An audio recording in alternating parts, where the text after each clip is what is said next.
A beautiful afternoon in La Belle Province. Stade Boreal, the site of this fixture as the penultimate week of the Northern Super League season continues. The Roses back at home to take on the Vancouver Rise. My name is Matt Cullen, and I'm alongside former Canadian Youth International Jessica Lisi. It's the fifth and final time, Jess, that these two teams will meet this year. And Vancouver's coming in on a lot of momentum, winning earlier this week in Ottawa. A convincing performance, particularly by Jessica DiFilippo. It absolutely was. She had 1 goal and 1 assist on the night. She's been playing in that inverted winger role, and you can see here on the assist, she drops into that pocket so well, plays a nice little flick ball through to Abdu. But this, Matt, is something that separates DiFilippo from a lot of strikers in this league. Her ability to get up in the air and cause problems. She has such good technique in how she heads the ball. You're seeing it again here, but such a strong core, her ability to redirect and cause issues for any goalkeeper she's playing against. And she's again there to collect her rebound, a very special player that they need to watch tonight. 3 goals in her last 7 for DiFilippo in the starting 11 today. A side that has 1 change, Quinn drawing back in for Vancouver as Nikki Stanton is out. There was some doubt as to whether the former Rose striker Latifa Abdu would be eligible to play this game against her former team. Yes, she is in, and we'll have more on that in just a moment. But first, Abdu joined us moments ago. Latifa, playing against your former team and also back in your hometown of Montreal, how are you approaching this game today? Today is the one game that's important for the Vancouver Rise, so we're just here to get the 3 points and go home. Well, you've been playing the game very well for the Rise. 3 goals in the 5 games that you've appeared for Vancouver. How have you fit into this team so well?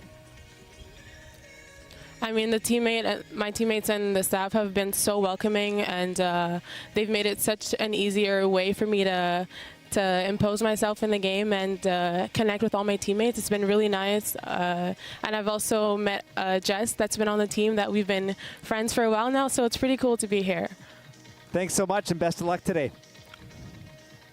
Thank you. All right, Jess, let's talk about the Roses, a side that's coming off a 2-2 draw in Halifax a week ago. You'd like to see this offense start to click. Yeah, this is a team that has all the capabilities to click. We've seen that fluidity in their attack throughout this season, but it was lacking for them last game. I would say the last couple games, they've struggled to make the right decisions when they have the ball in that final third. The little passes, the simple passes, they're letting them down. You're seeing here not enough runners in the box, the decision to go and cut that back. But this is what happens when they do click, Matt. They're able to find the back of the net, even though they weren't having the cleanest performance. Good teams find ways to score goals, and that's what the Montreal Roses are. They do it there to Bilbo, and this is another one, an absolute beauty of a shot here by Cheram. Strikes that so well right over the top of Toth. But this is absolutely a team that has all the capabilities to be great in the final third. It's just about taking care of the ball today. Some significant changes today for Robert Rosatoyu in the starting 11, including giving Gabrielle Lambert her 7th start of the season. Laurie Thibault, Chloe Minas also part of this starting group, along with Claire Monyard, who is leading the line, and she joined us just moments ago. Claire, this is your 4th start over the last 6 games. What have the coaches told you about your growing role within the team now heading into the playoff picture? I think they've been very positive. They do a really great job of making sure that everybody is improving every single day. So I just know that I've come in to every single training session, every single game, and really tried to do my best. And they've been there right alongside me, giving me little tips here and there to get the best out of me. So I'm really grateful to have a coaching staff that stands behind me like that. And it's the final home game for the Roses of the regular season, and we've all seen throughout the year how passionate the fans are in Laval and the Montreal area. So what's being said in the locker room ahead of this big game against Vancouver? I mean, we always say that the most important game is the next one, so we're just focused on this game as we would be every single game. It's a chance to get better for playoffs, so it's just going in and really trying to master our gameplay and just play really beautiful soccer. You know, our fans, they come to see us play and put on a show and just light the path for the next generation based on what we can do today on this field. This is what the table looks like as we begin this Saturday in the Northern Super League. Both Montreal and Vancouver, the exact same record after 23 matches. Montreal, though, does have an edge in the tiebreaker with 2 wins already on the season. Vancouver can equal up the tiebreaker with a win today in La Belle Province. 2 wins for Montreal, 1 win for Vancouver, and 1 draw. What will it be today at Stade Boreal? Kickoff next.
Playing twice in this match week already, celebrating a big victory over in the nation's capital. Latifa Abdu scoring in that match, along with Jessica Di Filippo, a 2-0 triumph for Anna Heinemuller's Vancouver Rise.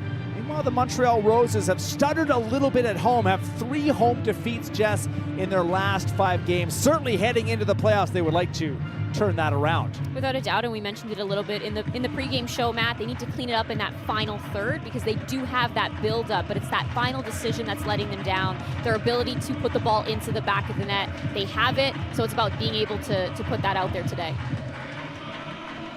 Very evenly matched. As we mentioned, in fact, Ottawa also level with Vancouver and Montreal on points. Going to make for a very interesting final 1.5 weeks of this regular season.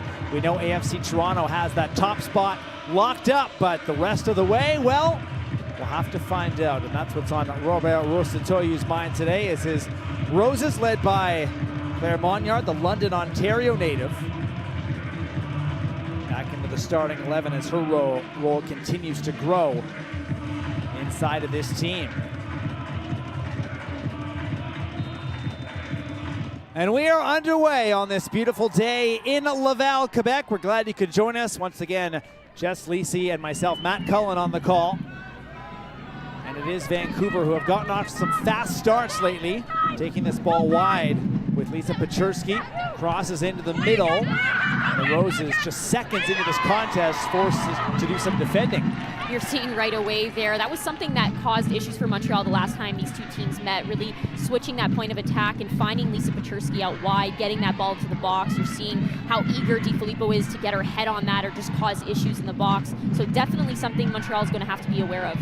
15 degrees Celsius with a light wind coming out of the south today. Really a beautiful fall day. And what's been a football-crazed atmosphere in the Montreal area with the Canadian men's national team playing last night against Australia. First time that they've been back in 8 long years. The president of FIFA, Gianni Infantino, Mark Carney, the prime minister,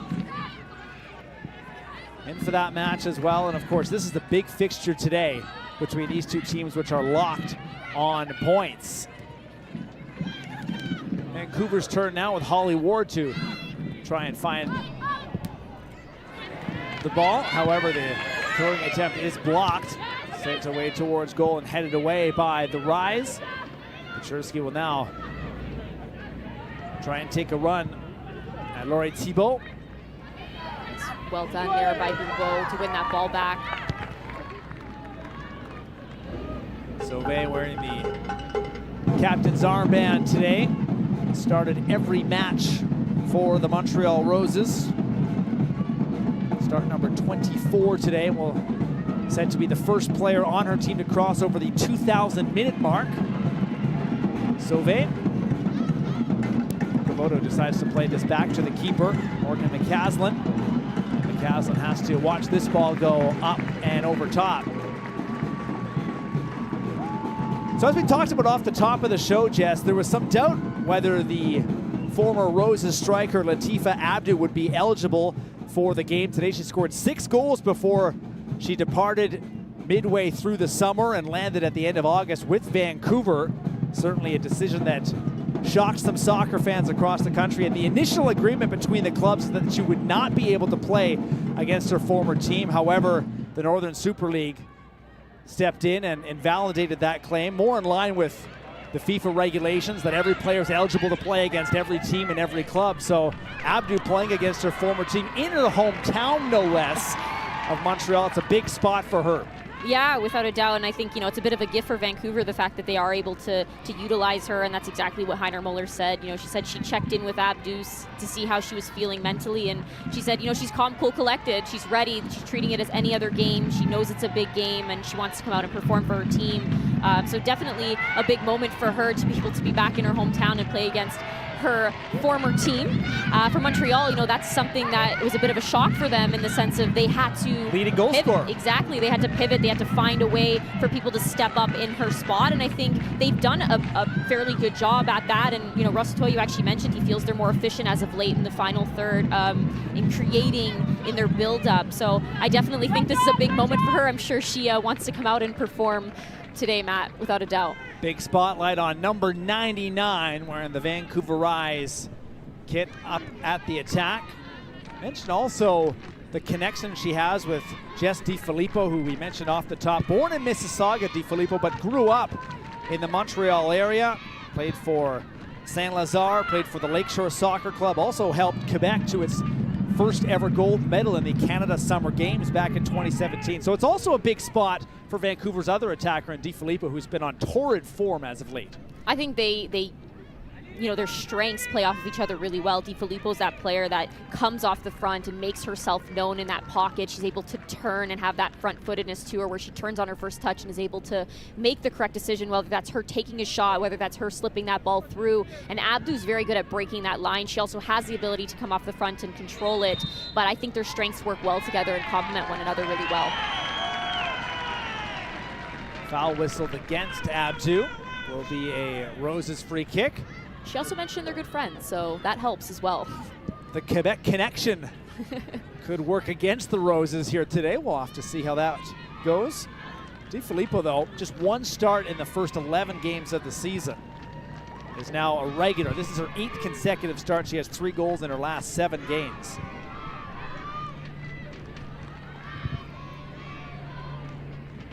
Ball in the midfield area as the Canadian international Holly Ward tries to run onto the ball. Yuka Okamoto has some work to do down this far side with Chloe Minas. And for her 5th appearance since joining the Montreal Roses.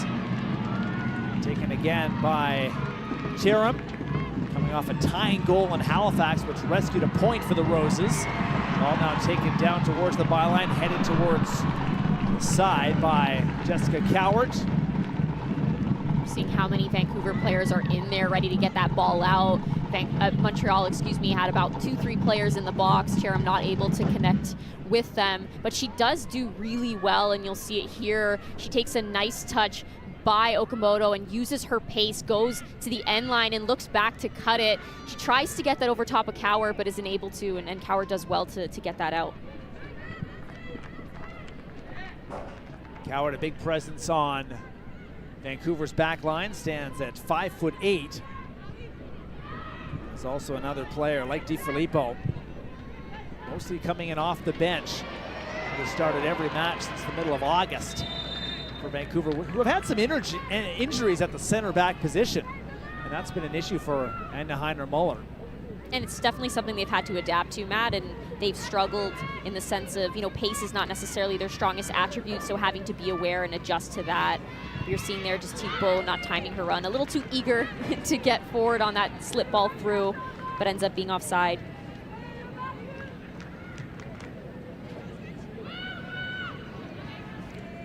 Quinn in the middle of the pitch for the Rise, runs into some trouble, and it's Taken off Quinn's boot and sent ahead. Could be a great opportunity here for Thibault. Spencer does well to come back. It's taken back by McCaslin, who leads the league in saves and in clean sheets. A great season for Morgan McCaslin, the 25-year-old in the Vancouver net. Once again taken back and struck on and out wide. Collected again. This is Monyard towards the penalty area. Tried to play back. That was for Charlotte Bibeau, the longtime French international. And the head referee today, Marie-Soleil Baudouin, issues that indicates that this is a goal kick here. You're seeing the slip balls work well for Montreal so far. Monyard does well to get there, and she tries to get that ball to cut it back to Bibeau, but it does look like it deflects off of Vancouver there, but it ends up being a goal kick.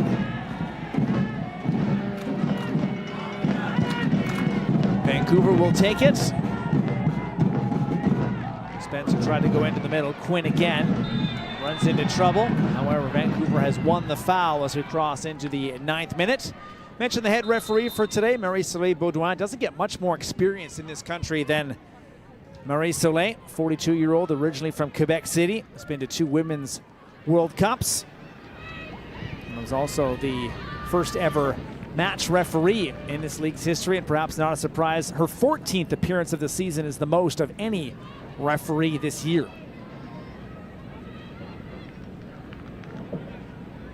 Also refereed a Canadian Championship final, a CPL final, in the Canadian Premier League a couple of years ago. And there will be some big games ahead in the Northern Super League as we barrel our way down. Already mid-October, Jess. Final match week of the regular season is next week. Then the international break, then the playoffs. It's almost playoff time. It certainly is. Okamoto looking for Holly Ward. Canadian international. And this is also a fun matchup that we always see, Matt, between Holly Ward and Haley Whitaker, 2 very fierce players. They love to go 1v1, both of them. They're not the type of players to back down from those battles, so it's always a fun, feisty battle between the 2. Taken back by Minas, goes over the back. Bilbao hunting for this ball. Chersky caught something high, and this ball is now sent into touch.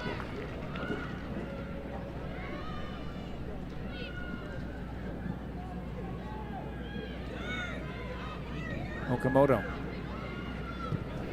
Play back to Rebecca Lake.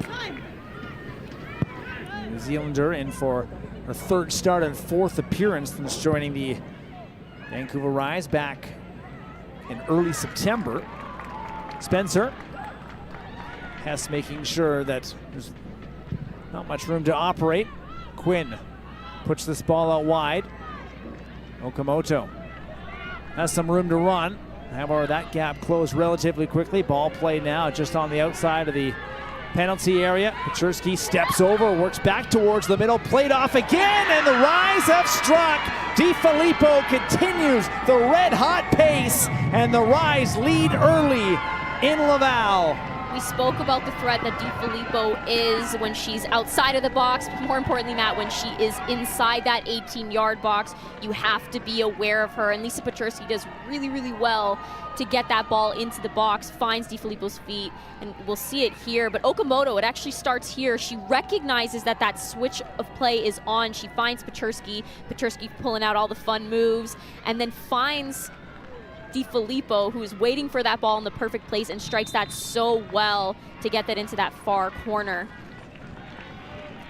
Gotta be a special moment for Jessica DiFilippo, who grew up in the Montreal area, returns home to score goal number 6, and now her 4th goal in her last 8, a big part of this Vancouver Rise offense.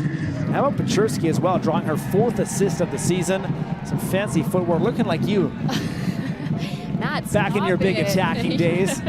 Step over 1, 2, 3 times. Roses have some work to do as Thibault. One of the 4 changes today by Robert Rosatoyu puts the ball in, Lake heads it away. And Holly Ward, who's played 90 minutes in 19 of the 23 matches, played every game, or part of every game for the Rise, has some work to do with Whitaker, who latches on for the ride, and Marie-Soleil Baudouin will give her the first yellow card of the match for her troubles. Yeah, you saw here, Whitaker didn't want Holly Ward to get away. She grips that arm and pulls her back. We're just waiting for the foul. It's not much of an argument there from Whitaker's end, Matt.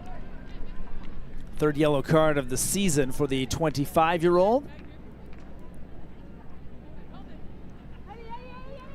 One of two players along with Sauvé to play every match of the season for Robert Rosatoyu.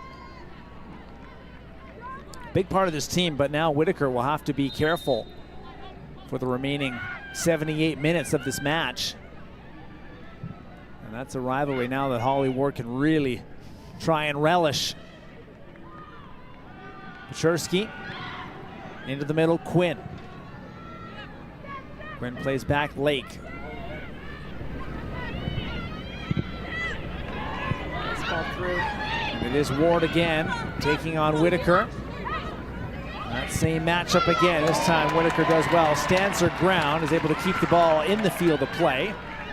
Taken back by Samantha Chang, wearing the captain's armband today for Anna Heiner-Muller's Vancouver Rise.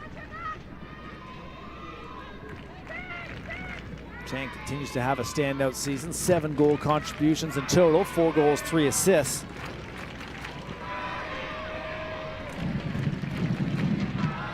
Play down from DiFilippo. Pechersky does well. Right through. Pechersky in the penalty area. Ball in, threatening Lambert. Pechersky goes down.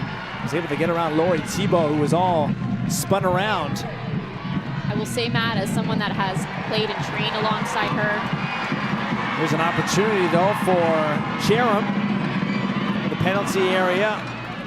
Had some space. It was quickly closed down. We will have a corner kick, though, Jess.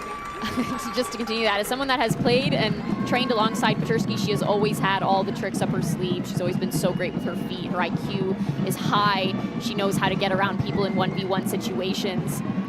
So not too surprised about that one. But then you see Montreal. We saw the step overs, yes, and that was a little slip through. Yes, exactly. She's got that IQ to pull out those tricks. She has the quality to do it in her touch. So that's definitely something that's a big part of Pechersky's game and always has been, and she's just continued to get better at it. First corner kick of the match. Minas. 23-year-old Montreal native puts this ball in. McCaslin spills it. It's loose. Taken back by the Roses, and they're denied the equalizing goal. McCaslin was down, and a couple of Rise players there were there as well. Looked like Morgan McCaslin had that secured, but a big moment of drama. And the Roses perhaps unlucky not to level the match. Yeah, it was a very dangerous opportunity for them, but you see here, when this is a great ball in, first off, it's a tricky area. You see McCaslin drop it, and Thibault is right there. She recognizes that it's dropped. She tries to lay that ball back to Hess, which is the right decision, but there's just too many bodies in front of the net there. Vancouver doing everything to keep that out of the back of the net. Looked like there was a triple back up there. DiFilippo was behind the keeper. Cowart there in front. But it also shows you, Matt, why you always have to be aware and can't turn off when you are in that box. Thibault was ready. That dropped. She's there. She's able to create something for her team. Had she not been paying attention and just said, oh, McCaslin has it, nothing's coming out of that. Jerem down the right flank again. Komodo having to recover quickly. Ball is in, and it's a header on goal. And a good save from McCaslin as Charlotte Bilbao. An open header here, but right into the arms of the keeper. Yeah, it's a great play by them, and you'll see the ball into the box. Cheram, she's been somebody that's been instrumental in their attack so far, but there's not enough pace on it where Thibault is just able to redirect it and really cause issues for McCaslin. It's a fantastic ball into the box, but again, it's hard to score that directly off of a header. Ward splits two defenders and strikes towards goal. It's blocked down. Pechersky to follow. Played back Quinn. Spencer. Quinn again. NSL Player of the Month, Quinn. Big performance against the Calgary Wild. Back on the 9th and a 6-0 win. Ball forward to Monyard. Monyard trying to beat out Lake. Monyard into the penalty area with a nice fake. And a good diving stop from Jessica Coward, who stayed with the ball again after Lake went down on the fake. Monyard pulling out the moves as well. That was a great fake. You did see Lake go to the ground, Cowart coming up big for them, but you're seeing these slip balls through, Matt. Montreal is doing a good job at exposing the back line of Vancouver right now from finding that space, and their forwards are playing sort of off the shoulder of both Lake and Cowart in that flank area when you see both Okamoto as well as Spencer get forward at times. So Montreal's been doing well with that. They need to continue to expose that back line by playing those slip balls through, by using their pace and just going at the back line. Bilbo in the middle for the Roses.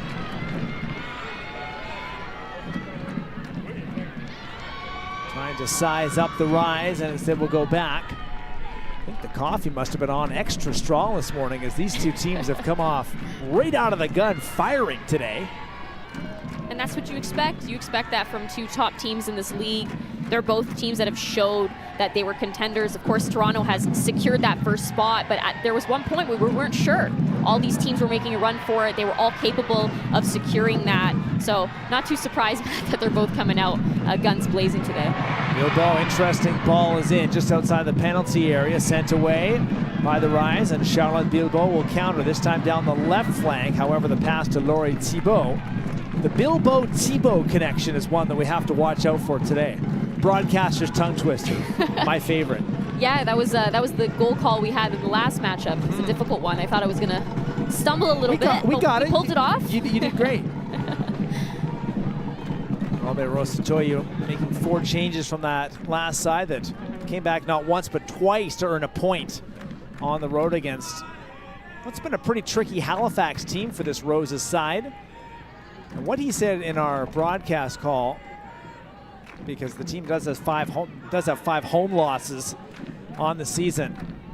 He said, it doesn't bother me so much if we play well and lose at home, but what really bothers me is that if we don't score, if the fans can't get out of their seat and celebrate. So there's going to be some pressure on his side to try and find a way through here against Vancouver, already leading 1-0. And another ball that's in behind the back line. Thibault is battling with Spencer, and Spencer wins that battle. And Spencer's been somebody for Vancouver that throughout this season, she's been a constant in that back line, but she's come up big for them so many times. She uses her pace well, she uses her body well, and she has that IQ and that experience to really recognize where she needs to be, when to stay, when to go. So she's definitely been a special player for them in the back line, Matt. DiFilippo does well to intercept. However, the clearance blocked by Sauvé. Montreal's captain tries to go back into the middle. Hess has the ball intercepted by Abdu.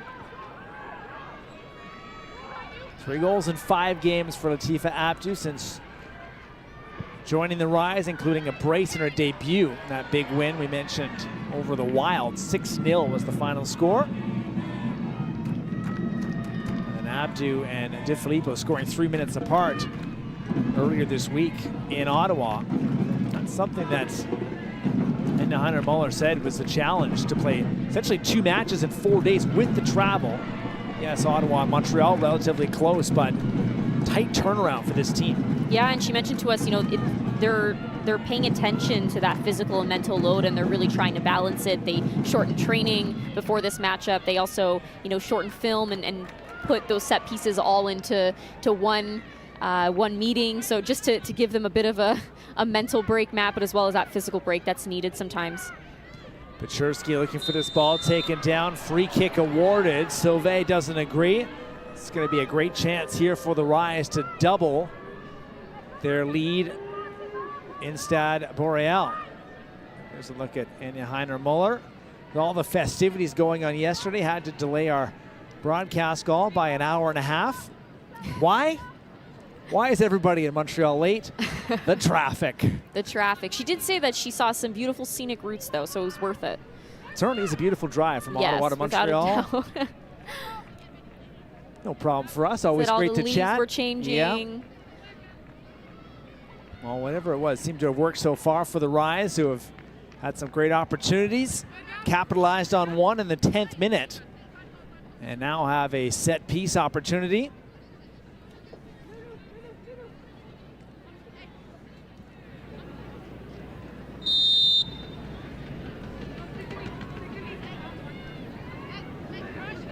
Quinn over top of this ball in conversation with Chang. Chang and Quinn play catch, and the Roses have that one read like a book. It's a bit of an interesting decision. You're in such a dangerous area. You would expect someone like Quinn to be able to strike it from there, or Sam Chang as well. Both of them have the ability to do it, and it is such a dangerous area, Matt, that I'm not sure why they opted to play a short ball there. Lambert out of the team the last couple of weeks. We're back to start. 3 wins, 2 draws, and a defeat on the season. Only loss was against Vancouver back on August the 31st. 2-1 match on that day.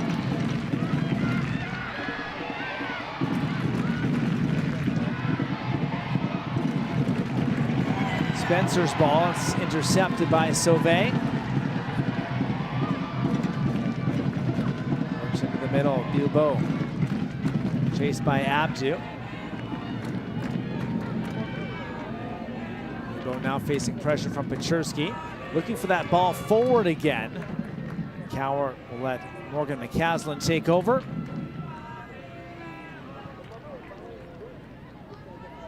So far, Bilbao has been a big part of the attack for Montreal. She's also done really well to disrupt Vancouver's build-up.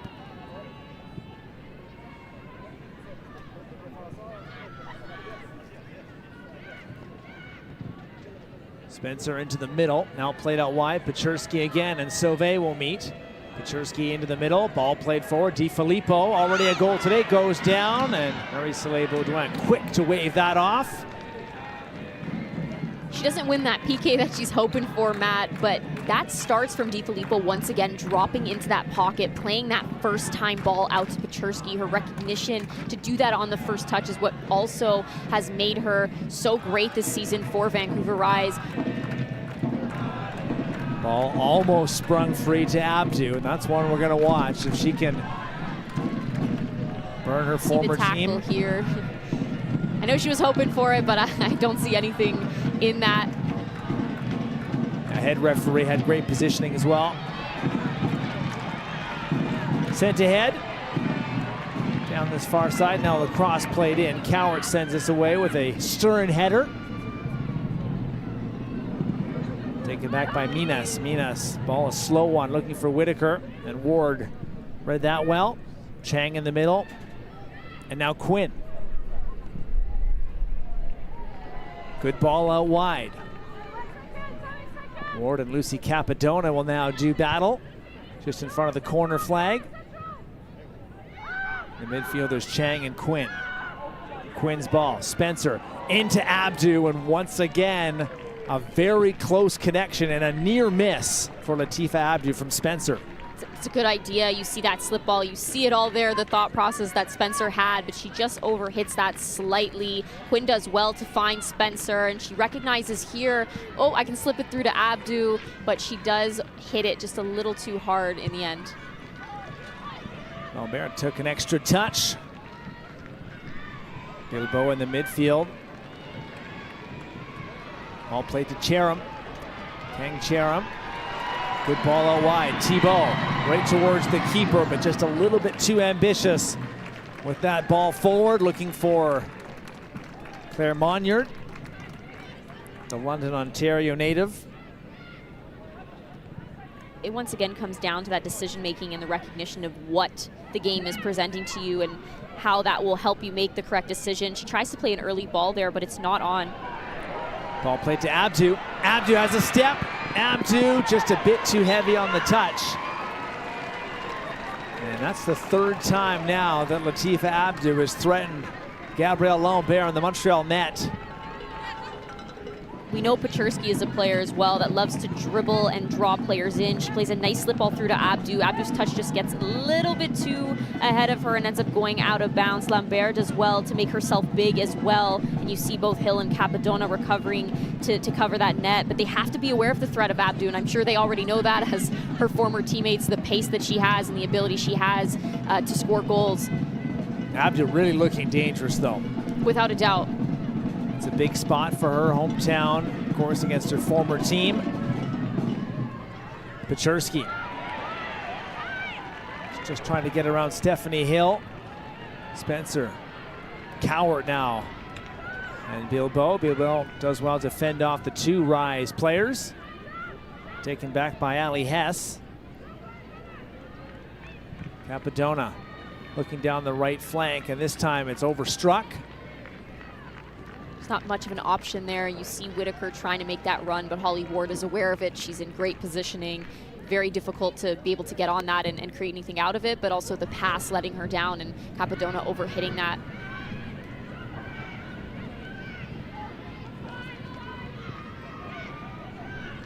Spencer.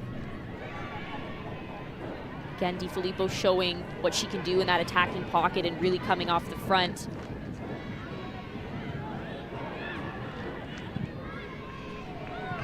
Ball out wide again. Here's Peczerski on Sauvé. Sauvé does well, reads it, and sends it into touch. You're watching the NSL on CBC Gem. It's presented by BMO, the official bank of the Northern Super League.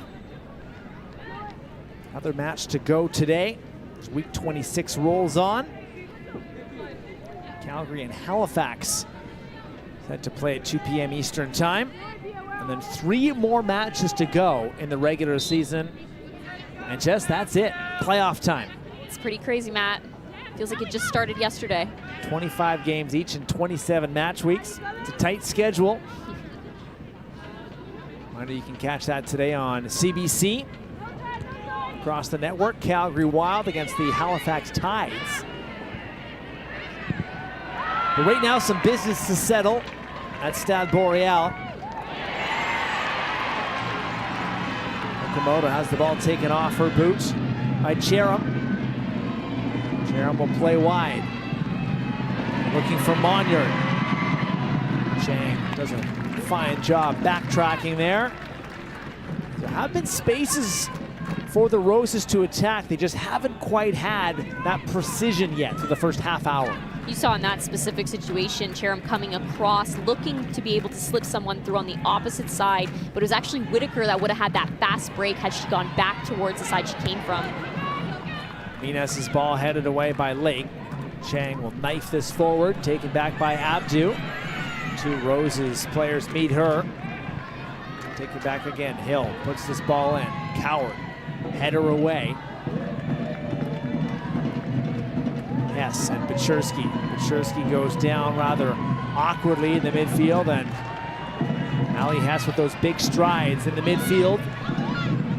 Whitaker's ball takes a deflection. Go for a second Montreal Rose's corner kick. Now we've hit the half-hour mark here on an energetic day. Stade Boreal. Vancouver's been in a good away side, though. Just 1 defeat, although it was a heavy one, losing against AFC Toronto 7-0. But 1 away defeat for Vancouver in its last 7. Traveled well. Second corner kick. So far, they're showing well, Matt, so. This time, the Roses decide to play short. Sent in. Big header away again, and the flag does come up for offside.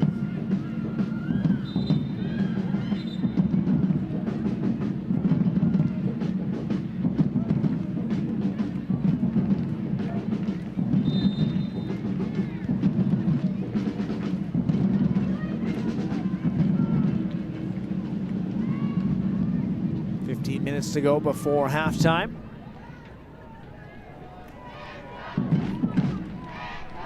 These fans try and get behind their Roses as Montreal will travel into the Ontario capital the final match week for the 5th and final duel between Montreal and AFC Toronto in this regular season. 2 pretty good playoff tests here for the Roses. Right now, a wide margin here in pass accuracy. Yeah, and I think that tells, a true story of what we've seen so far. The Roses haven't been terrible as far as connecting their passes, but they can be better. They can be cleaner and sharper in some of their decision making, and that's where I think a lot of that comes down to 66% passing accuracy because those final passes are letting them down. Whereas Vancouver has been very purposeful with their possession. They've been connecting their movement. They've been fluid as far as their movement and coming off the front and springing players like Pechersky out wide to create opportunities and be very dangerous. DiFilippo, the goal scorer today. Quinn. Pass to Spencer. Vancouver having to move quickly here. Pechersky. Ball into the middle. That is Redwell. Taken back by Laurie Thibault. Trying to attack directly, but also looking for Monyard, and Vancouver had that covered well. It's once again the same story. Thibault is trying to force something that is not necessarily on. She tries to play that ball through to Monyard, who's making a diagonal run, but instead plays it right into the feet of Cowart. So the decision-making, Matt, again, still letting Montreal down and forcing them to give the ball away at times when they can create something dangerous out of it. There's been too many opportunities with those slip balls working, and they're running at just Cowart in the back line. It needs to be better from them. One shot on target, 5 attempts on the day for the Roses. 44% in terms of the possession. And the other notable is Haley Whitaker playing on a yellow card from early on in the half.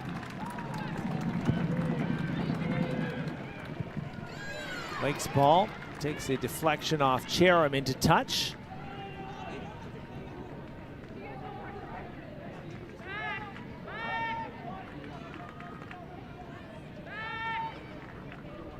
Vancouver 36 goals, now 37 on the season. That's third best, only behind AFC Toronto and Ottawa.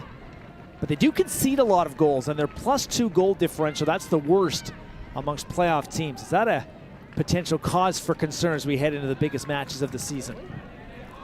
Honestly, I don't think so. I think Vancouver's a team that we've seen them have a lot of ups and downs this season, but when they're on, they're absolutely on, and we can see that they're focused and they're ready heading into these playoff games. They're finishing off the season strong so far. So no, I don't think so, Matt. I think there's just been a lot of ups and downs for them, as many of these teams have dealt with throughout the season. So I don't think it's cause for concern. Not pressing the panic button or even close. Whitaker attacking in. It's a good ball, and it is takes another deflection. Oh, wow. As Spencer's clearing attempt went right off of Monyard. To see that Claire Monyard is... It's a hard ball to the face. Yeah. This is really well done by Whitaker, and she drops it in such a dangerous area. Bow's not able to get there. Cowart gets the touch, but you see right there. Ouch. Very hard clearance straight to the face of Monyard. She took it like a champ. She got right back up. That absolutely does not feel good.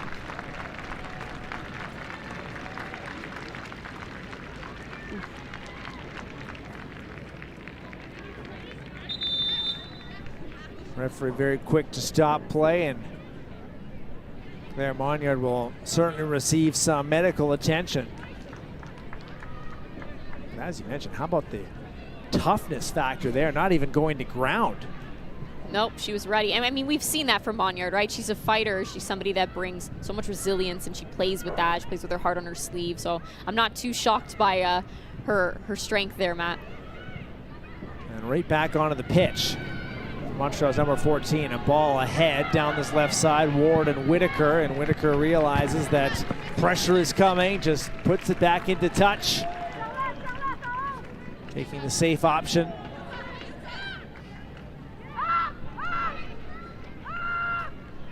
Roses have the fewest goals scored this year among the 4 confirmed playoff teams.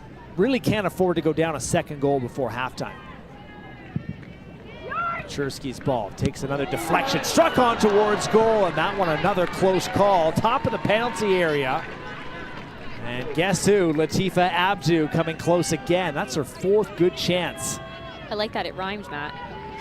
But you're seeing here again, Paczerski, this right side has continued to be an issue for Montreal. She does well to get this ball in, and Abdu times that well and tries to volley it out of the air. She just doesn't get over it enough. Her body is still straight up, and it causes the ball to go over top. She just gets under that ball. Lambert facing double pressure as well to play out wide. Ball through, taken back, Cowart, Quinn. Cowart's ball slices right through the Vancouver midfield. Paczerski picking up an assist on the goal back in the 10th minute. 20 straight starts for Lisa Paczerski. A real key in this Vancouver attack. Also a versatile player as well, has played multiple different positions this year. And Vancouver does really well throughout the season. They've done well at stretching teams, and Lisa Paczerski's a big part of that. You can see in this game already her ability to stretch Montreal and cause issues coming down that right flank. This time it's the acceleration from Megan Sauvé, challenging Spencer.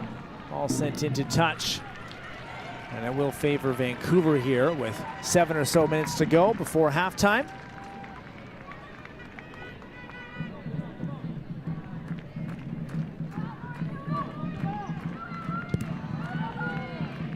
Sauvé again.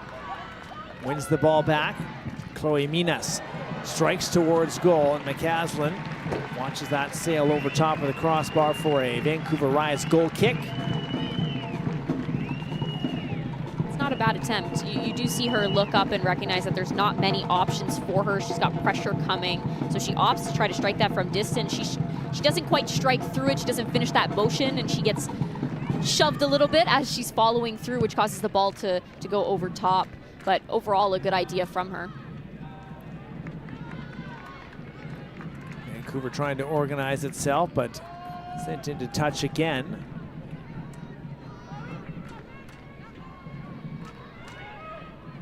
Sauvé into the middle, looking for Hess. Capadona and Whitaker. Whitaker does well. Well done.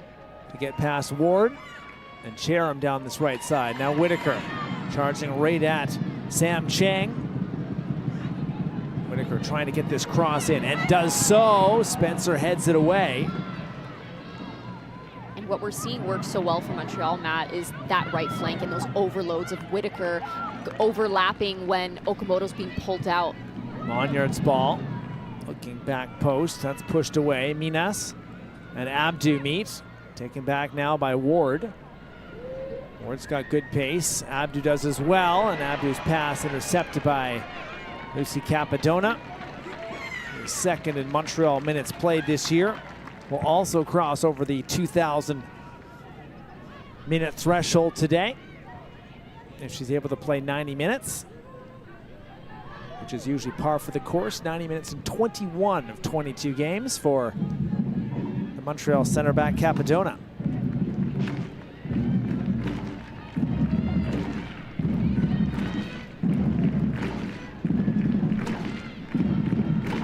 Five minutes to go before halftime. It's a 1-0 Vancouver lead. One shot on target for the Rise. Jessica DiFilippo made no mistake.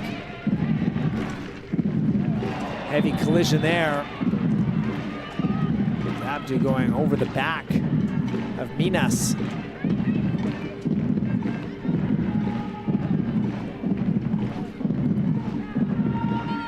That was an uncomfortable one. Yeah, you see Abdu coming back, hungry to try to win that ball. It just goes over top of Mina's back. It doesn't look like she landed too comfortably, as you said, Matt. Just coming right through the back of her.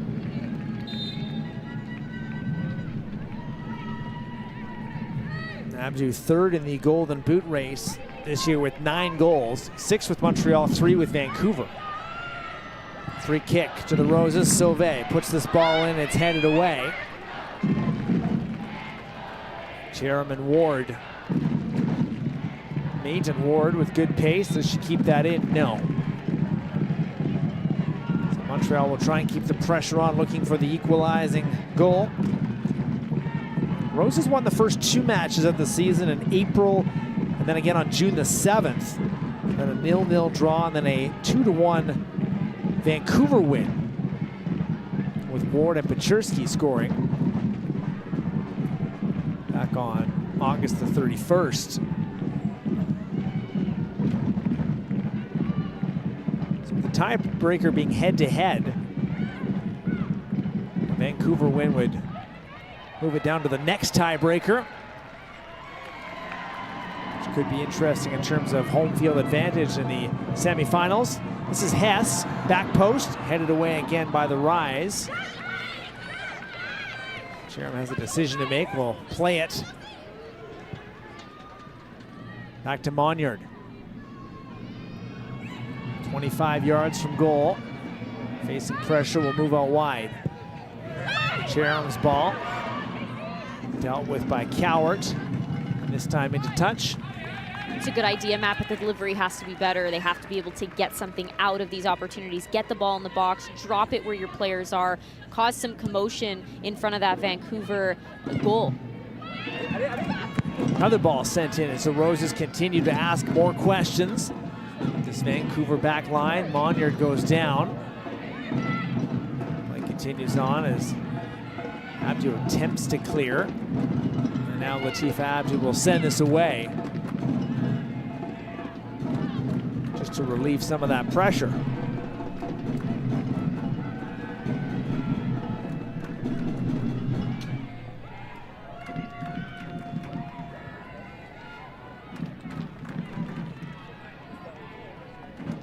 And again, Sauvé and Pechurski meet.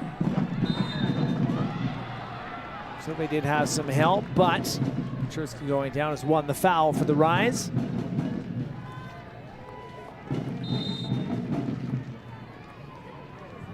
See just a bit of physicality there from Sauvé. Ends up getting the best of that.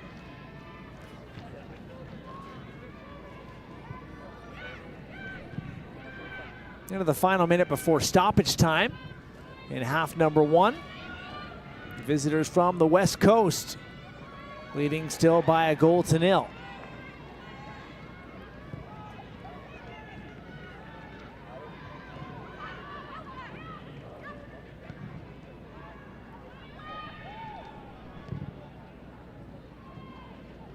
Ball sent forward as now it's Vancouver's turn. Yuka Okamoto into Ward. Ward taken down awkwardly, and remember, Whitaker's on a yellow card. Both players down, and it is a Vancouver free kick on the way. Whitaker has done everything she can to make sure that Holly Ward cannot have an impact, as we know she is a very influential player. But they just get caught up there. Right to the back of the calf. It does look like that, Matt. You're also seeing this confidence and this patience from this Vancouver side in how they're breaking Montreal down. They're not an easy team to break down, Montreal. Defensively, they've always been very sound. Fewest goals conceded this year. Exactly, so you're seeing here the composure and the confidence on the ball when Vancouver has it, and their ability to switch play and just confidently move it around with pace. And as we saw before, in a very accurate manner with the 90% accuracy. This is Sam Chang over top of this ball. It's punched away by Lambert. Will be a Rise corner kick in stoppage time. It's a nice strike, and you see Lambert come up big and then just fist that over top of the net. She punches it out, but Sam Chang with a great delivery in. It does test her, but she's able to keep it out of the back of the net. So likely the last action of this first half. Quinn next to the corner flag for the Rise. Heavy traffic in front of Lambert. Ball sent in, and the Roses deal with that well. Check from the watch from Marie Soleil Baudouin, and that is the end of the first half. Jessica Di Filippo cashing in her 6th goal of the season, growing up in La Belle Province and scoring against the Roses. That's the difference so far at Stade Boreal.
time at Stade Boreal. You're watching the NSL presented by BMO, the official bank of the Northern Super League. It is the Vancouver Rise on top by a 0-0, 45 minutes into this match. It's a very exciting time, of course, across the Northern Super League with the playoffs on the way, but also a very exciting time for Desiree Scott, the longtime Canadian international and three-time Olympic medalist. Will call it a career at the end of this season, and Kate McKenna and Amy Walsh break down her legendary career. Welcome back inside the NSL on TSN Studios. Kate McKenna and Amy Walsh with you. And the Ottawa Rapid are honoring the legendary career of their captain, Desi Scott. She's announced that she will retire from professional soccer at the end of this season. And Amy, you know, when this league started, there were a few key signings who really set the tone for just how professional this league would be. Desi Scott was one of those names. What has made her such an iconic player? I mean, I could wax poetic for a really long time, but these stats really only tell half the story. Like Katrina Peterson, her head coach, talked about her, perfectly summed up as a measure of equal parts joy and professionalism. But she's a juxtaposition of this fearless competitor and fierce warrior, and the destroyer, as she's thusly nicknamed. But she's also unbridled joy, joie de vivre, infectious personality off the pitch that was part of generating all of these fun celebrations, which is a little bit ironic because when she scored her first professional goal, she just kind of mustered up a dance that was very much Desi Scott, but it's also that pink headband that I think we saw as part of the celebrations as well. That is, again, in stark contrast to this combative, hard-nosed, break up plays, start the attacks, shield the defense, which she did in spades for the Ottawa Rapid, but also the women's national team for so long. So just perfectly sums her up. Well, it's such a great point, and you bring up that goal. She'd done so much before joining the NSL except score a goal, and that all changed in the Ottawa Rapids' first ever game. She found the back of the net to put Ottawa up by 2. You couldn't have scripted this better. No, you couldn't. Like, I mean, at TD Place for the first time in the Ottawa Rapids strip, being the captain for her team, and everything that she's meant for this country, not only in soccer, but in sport, and get to do this on this stage, celebrating women, these athletes playing in the first ever professional league in Canada. It was poetic, much the way that it took a professional player in Diana Matheson and an ex-player to start and spearhead this league. Here was the embodiment of all of it in Desi Scott finally getting that precious first professional goal, which is, I mean, I was on the call and could barely get the words out because I was so happy for her. But it's everything that it's meant, because she's been emblematic of this struggle, finally coming back home, talking about this league and being the leader and a role model for so many who are still playing in the national team now, but for the future generation who have yet to suit up for Canada and the NSL. Well, and let's not forget, she came out of retirement to join this league just to grow the game in Canada, and she has absolutely played a part in that. Quite the career indeed for Desiree Scott. And back to our game. Good crowd on hand at Stade Boreal in Laval, just off the island of Montreal. But what these fans are missing right now, Jess, is a goal for the home team, because it's the Rise leading 1-0. Let's take a look at some of the best moments here in half number 1. And we start with this tricky play, starting with Pechersky. Yeah, this is a great goal. It does start from Okamoto, who has that recognition to find Pechersky out wide. Pechersky doing what she does best, which is pulling out those trickster-type moves. You see the step over, the fake, she cuts inside, and she finds DiFilippo, who is in a perfect spot, top of the 18, and strikes through that so well to put it past Lambert. Great team goal, Matt. Great finish.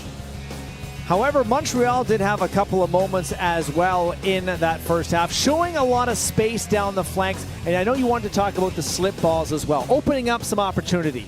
Yeah, there was a bunch of opportunities for them. They found those slip balls through. You can see here Cheram running forward. She does everything to get there, and she does make the right decision to cut this, or to get this ball into the box, but there's not enough on it for Thibault to be able to really redirect that and cause any issues for McCaslin. But the slip balls were really working in Montreal's favor, even down that right flank, the overloads. That was something that they did really well, but that final touch is not coming together for them. That decision, there's times where it has to be better. It's not about just trying to get that ball in the box. It's about the delivery and the precision in it. And you're seeing there, Cower gets that ball out. Has to be better from Whitaker when she is making that initial delivery. Here's a look at the statistics after 45 minutes. Vancouver continues to lead in possession. However, Montreal leads in shots.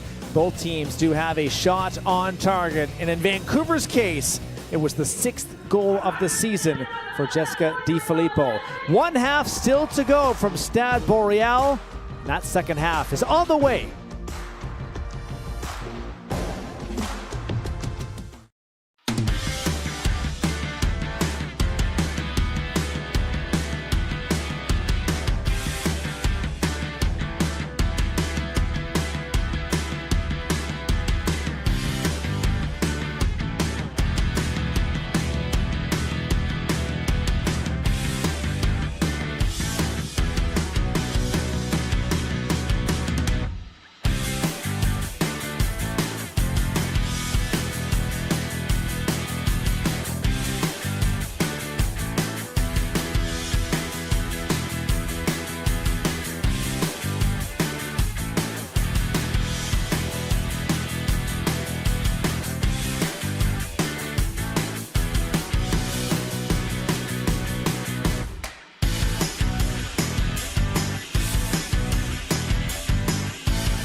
Just a concept or idea on a napkin, but 2 years ago it didn't even have teams. Looking for the strike. Oh! Now that's a finish. Northern Super League. It will transcend the sport, the Northern Super League, for years to come. Do the thing, cut the check, and you know you're gonna give me my respect. If not, better turn around and double up. Double up, double up, double up.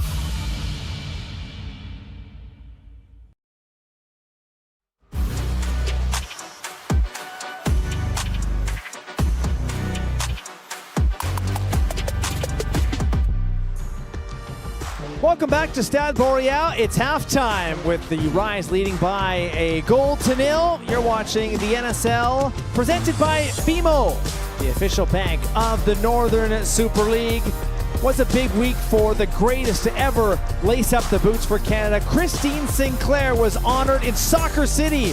Yes, Portland, as the longtime Canadian international and greatest ever international goal scorer, joined the Portland Thorns Hall of Fame in front of more than 21,000 adoring fans. Let's take you to this momentous occasion. Okay. So if you know me at all, this will be really quick. First of all, thank you guys. Thank you all for being here. Thanks to my family. I think there's a huge chunk of them up there. You guys are why I play. That's why I played the game, why I loved it so much. I want to thank the fans of Portland, the Rose City faithful, the Riveters, of course.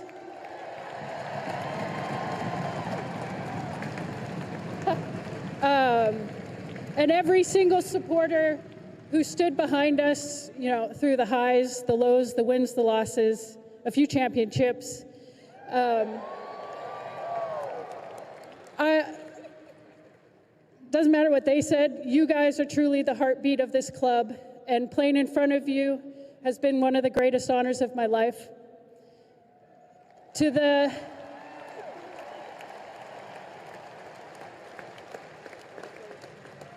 the Portland Thorns organization, thank you for believing in women's soccer, for investing in us, and for creating an environment where players can truly thrive.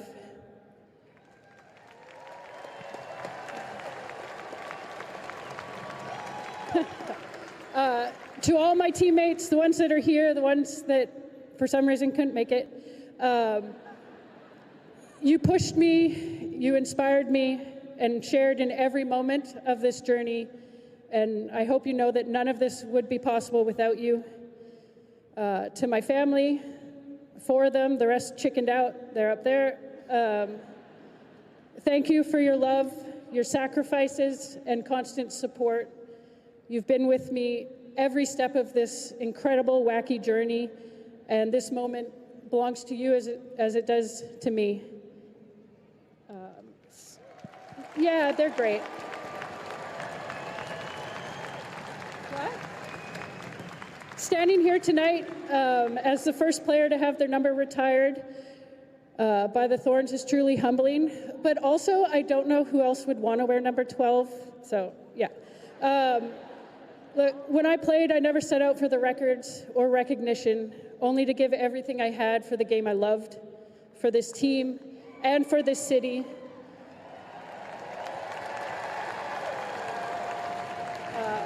To know that this jersey will hang forever as part of Portland's history is an honor beyond words. And my hope is that this legacy isn't just about me, but about what comes next. That the next generation of young soccer stars, especially the kids here tonight, will believe that anything is possible when you give your heart to the game.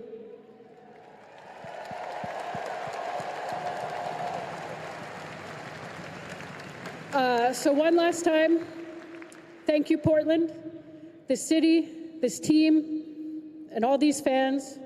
You'll always be home.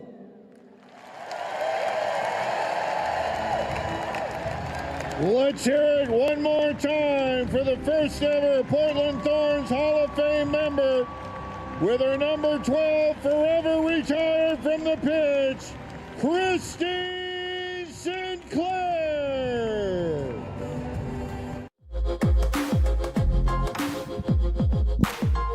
Final week and a half of the Northern Super League regular season. Here's how the table shapes up. Yes, all four teams locked into that playoff spot. However, the battle for second, third, and fourth is very much ongoing.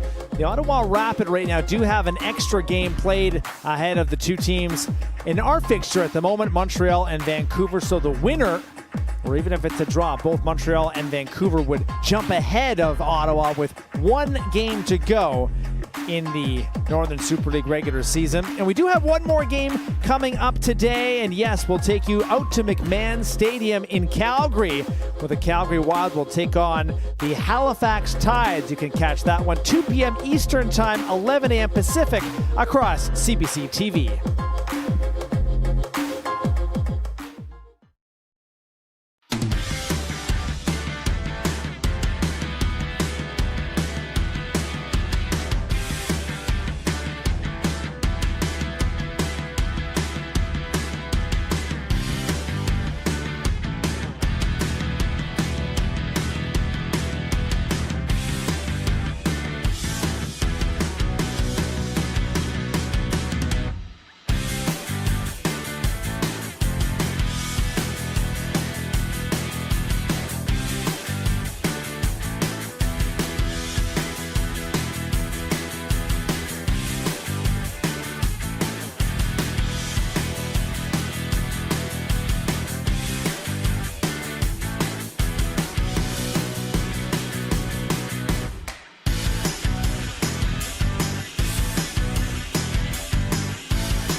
Moments away from the second half kickoff at Stade Montreal in Laval, Quebec.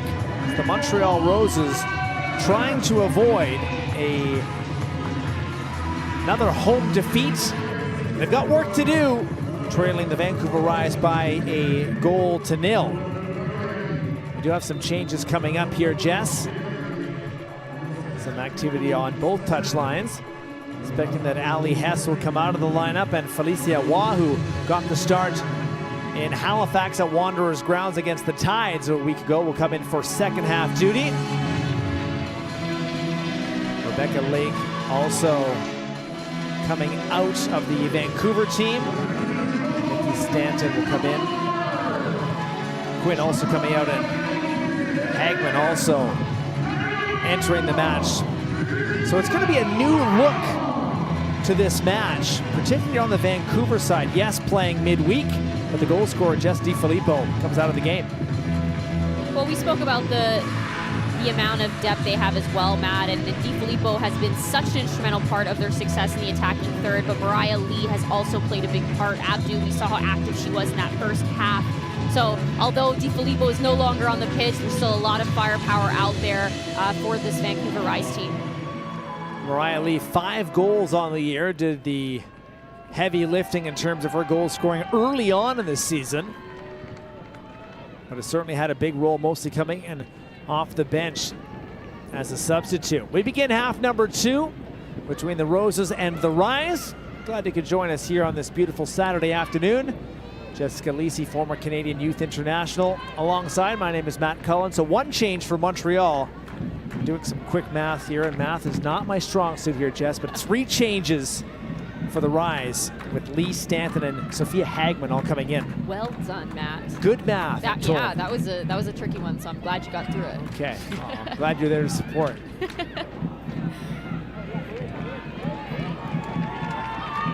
Monyard. Okamoto does well to take her off the dribble.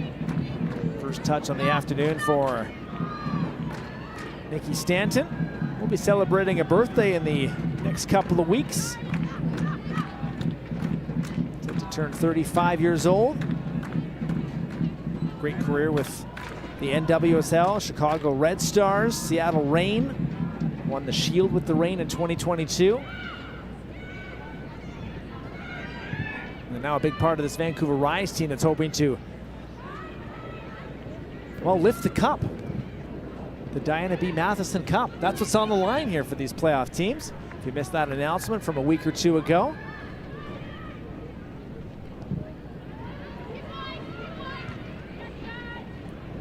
Spencer heads away. Machursky unable to save that ball in front of Sauvé. What would you like to see here from Montreal, a team that's had some challenges scoring sometimes this year, but do need to find their way back into this game? They have had challenges scoring, but they've also had great build-up. I would say that's a pretty consistent thing for them.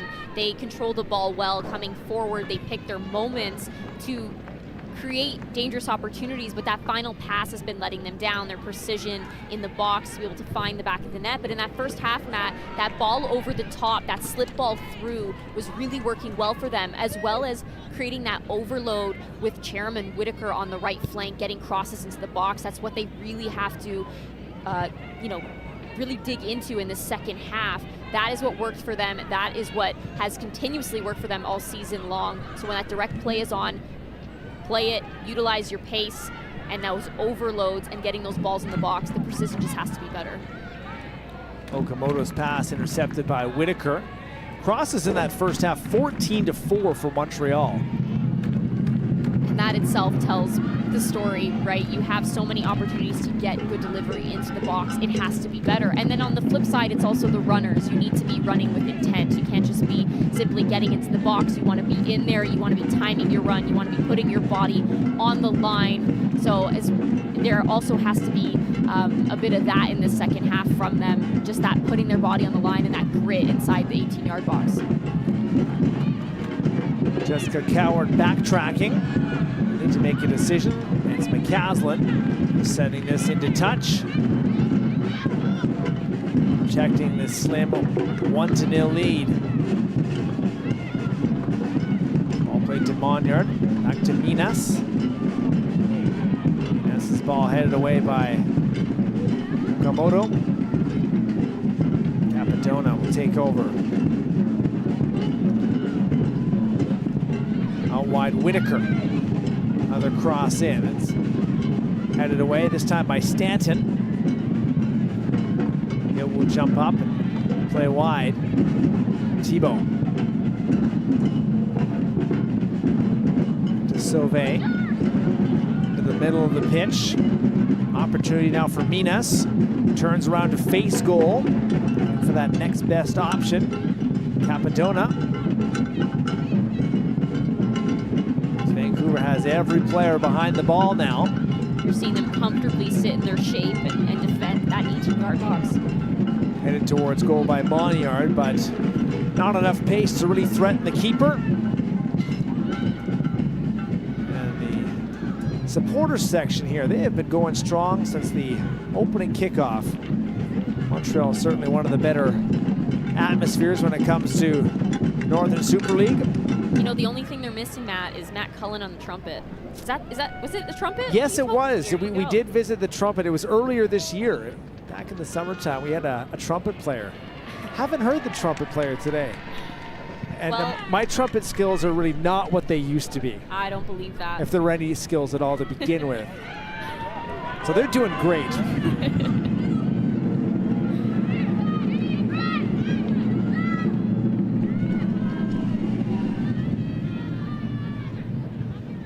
Whitaker will look to move forward. That's a good direct ball. Monyard. Chang counters her well. Cherim trying to find a way through past Holly Ward. Minas will follow up. Cherim, ball in the air, headed away by Chang. Whitaker on the follow-up around Yuka Otomoto. Crosses into the middle, and it's right there. Finally, some of this pressure starting to pay off here for the Roses. Abdu a long way away from the attacking goal and just puts this into touch. As Montreal has really come out as the aggressor here, Jess. We spoke about Whitaker getting forward and those overloads and what she can do when she gets the ball in the box and when she serves the ball with purpose, and that's exactly what she did there. Creates a dangerous opportunity, puts McCaslin on her heels a little bit. Speaking out on her heels, right now the ball is right in front of the Vancouver keeper. Cherim tries to go around. It's dealt with nicely by the Rise. Play into the middle, and Mariah Lee will backtrack. Play to Ward. Vancouver just trying to move out of its own side of half here. This is the exact attitude that Montreal needed to come into the second half with. One goal, there's so much time for them to be able to not only score the equalizer, but also go ahead, Matt, and it can go either way. These are both teams that have come out on the day and they're ready to play, but Montreal is bringing that hunger in the second half. Monyard in front of Okamoto. Okamoto does well to win that. Former AC Nagano left back. Stanton. He's back, Spencer. Trying to get away from pressure from Charlotte Bilbao. Abdu's ball. Plays forward as she's off balance. Played wide, Pachurski. Will look towards goal. Capadona heads it away directly up. Not cleared. And now struck on towards goal, and that's just missed. Abdu says it took a deflection. Another good opportunity for Vancouver's number 99. She is ready. You can see that she wants this ball. She does well to strike through. It just isn't able to keep it down to get it on frame. It actually looks like it deflects off of Minas, which causes it to go a little bit of a different route. But Lisa Pachurski also continuing to be that thorn in the Roses' side and not backing down and going 1v1 and getting those deliveries into the box. Second corner kick, it is Stanton. This time on top of this ball. Sent away by Lambert. Back to Spencer. Spencer facing immediate pressure, gives the ball away, and that could have really been trouble for the Rise with just Okamoto, the last player back.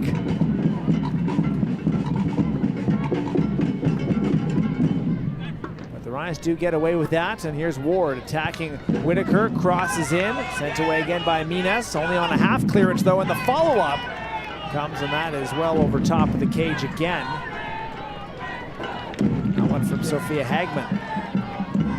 We've seen a couple times now Vancouver collecting that second ball, that failed clearance from Montreal, and Montreal not closing them down quick enough where they're able to get a shot off. Luckily, they haven't been on target and on frame, but Montreal does have to be a little bit tighter in those moments when they initially try to clear the ball, winning that second ball as well, not just the first ball. Whitaker's ball into the middle. Abdu overruns it. Has some support from Chang, and now Minas will play back to the keeper, Gabrielle Lambert.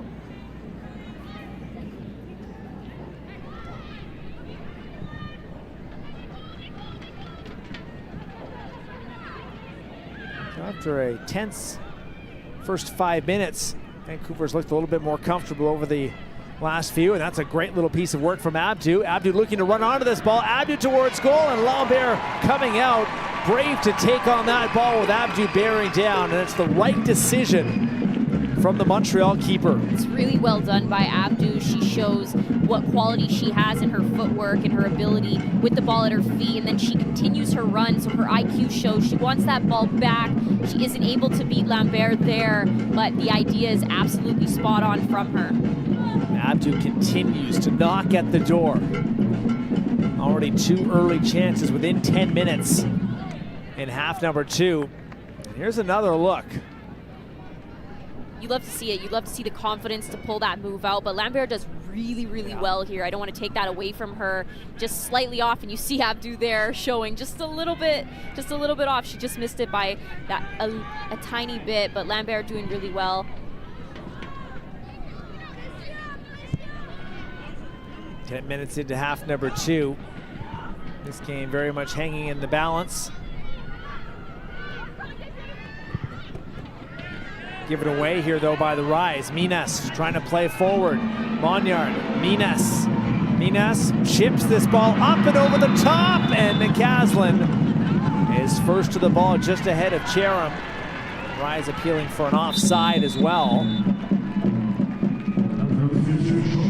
Have another Vancouver substitution. This will be the 4th of the game for Anya Heiner-Muller. With Jalen Wright set to come in for Yuka Okamoto. So a change on the back line for the Rise. All smiles for Okamoto. And she had to put in quite a shift in that first half. That was where a lot of the dangerous opportunities were coming from for the Montreal side, with Whitaker getting forward, with those crosses being put into the box.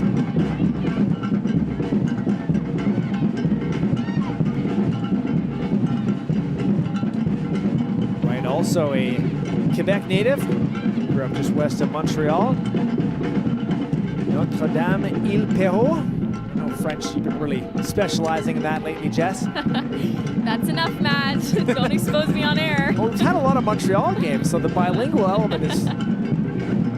Yes, I am fully... It's been an element. It's something we've been working on.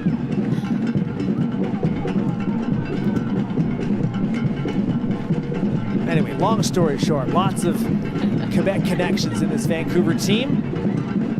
Filippo scoring in the town she grew up in. That's the only goal so far. It's a nice touch by Ward to bring that down. Ward is in. Here's Wright. Left-footed cross, back in. It's dealt with well. Capadona read it perfectly. Cheram on the way, and it's just out of reach. Into touch.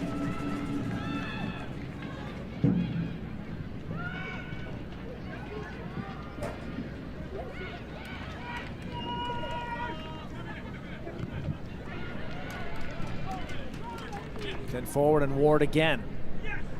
Taking on Cheram.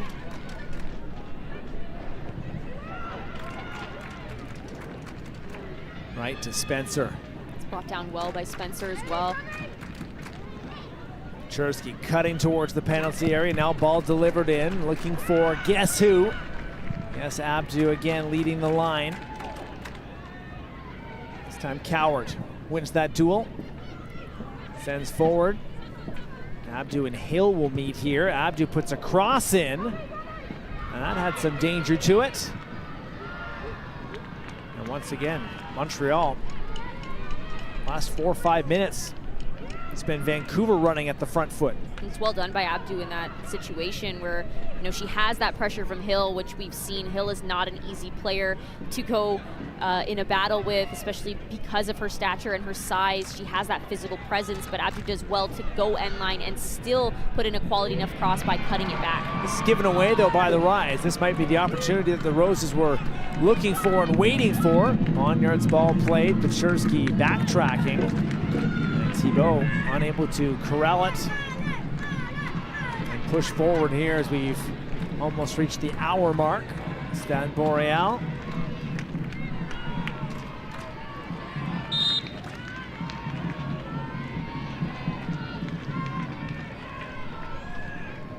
Pechersky unable to move forward. Capadona into the middle. Minas spins away from Mariah Lee. Good ball out wide. Thibault towards the penalty area, headed up and flicked on towards goal. Ward has to wait for it to settle and then finally does well, trying to get around Whitaker again. Pokes forward. Abdu running hard. Capadona taking a direct route to cut her off, and Abdu will return back. Hagman all out wide. So a couple of chances for Montreal, and I never got a chance to ask you.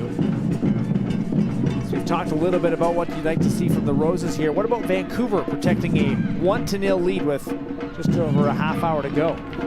Vancouver did well in the first half taking care of the ball. We saw their passing accuracy, but their fluidity up top, their movement, they were utilizing DiFilippo really well. Obviously, she's no longer on the pitch, but they were utilizing her well in that pocket, as well as stretching Montreal. Lisa Paczerski did a fantastic job at doing that. She exposed and exploited them quite a bit on that right flank, getting the ball into the box. So they need to continue to do that, need to live on the ball comfortably, take a few touches, play on your first touch if it's possible. That's something that has really helped them. They're a possession-based team that has now added that extra bite that they were missing in the beginning of the season. Hoping that extra bite will pay off over the last couple of matches and then into the playoffs.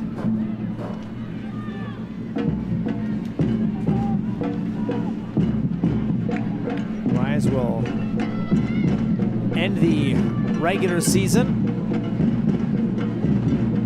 The same fixture that it all began out at BC Place back in April. This time it'll be a trip to Calgary on Thursday. So a short week for Anna Heiner-Muller's side. Sauvé does well to win this ball back. Once again, attacking down this left side. Jerem, Bilbo's touch quickly taken back by Vancouver, and that opportunity comes to a immediate halt. I don't think Bilbo was aware of how much time she actually had in that moment. Had she checked her shoulder, she could have taken a quick turn there and strike. And we've seen Bilbo hit the back of the net. We've seen her switch the point of attack, so she has that range. Roses have won a free kick here in the 63rd minute. Lucy Capadona upended. See there, Abdu just getting wrapped around Capadona a bit from behind.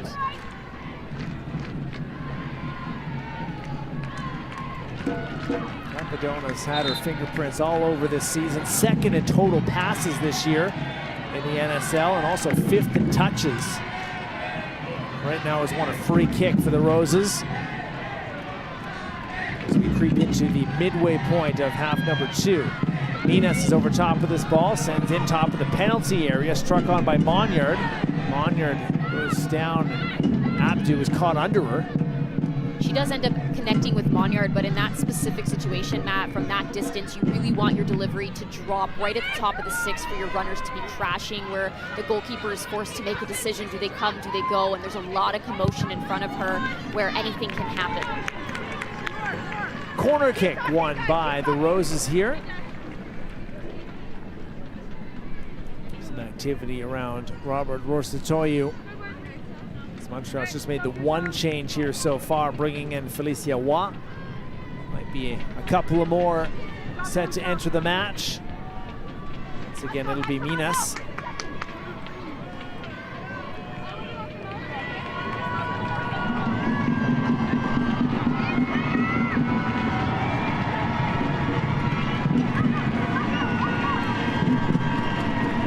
So here is a big moment here for Montreal. 64th minute, corner kick from Minas. Doesn't get past a wall of Vancouver players waiting in the penalty area and then sent away into touch. Now start to see that urgency. Sauvé, knowing that Montreal has to pick up the pace to avoid running out of time.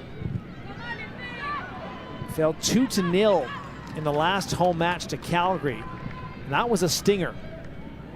It was, but it ended up coming down to the fact that they weren't finishing their opportunities, because they absolutely could have walked away with a win there, Matt. Trying to avoid a 4th home defeat in the last 6. Ball is interesting. It's sent up and over the top into the arms of Morgan McCaslin. Sent down to right. Jalen Wright plays forward to Ward. Ward and Whitaker do battle again. Ward taken down by Monyard this time, and Marie-Soleil Baudouin is going to reach for the pocketbook, and Monyard will go in. That's the 2nd yellow card that Holly Ward has drawn in the match. Montreal is making sure that Holly Ward cannot have an impact, and she's still finding ways to do so. But yeah, you see there just a tug by Monyard on board. She gets caught up between both Whitaker and Monyard, and it goes down quite hard. Now we will have the double substitution here. Laura Schenk, German defender, set to come in along with 22-year-old Jody Smith. So a new look here for the Roses, trying to find that goal. Looks like Sauvé has moved up now with Smith in the mix.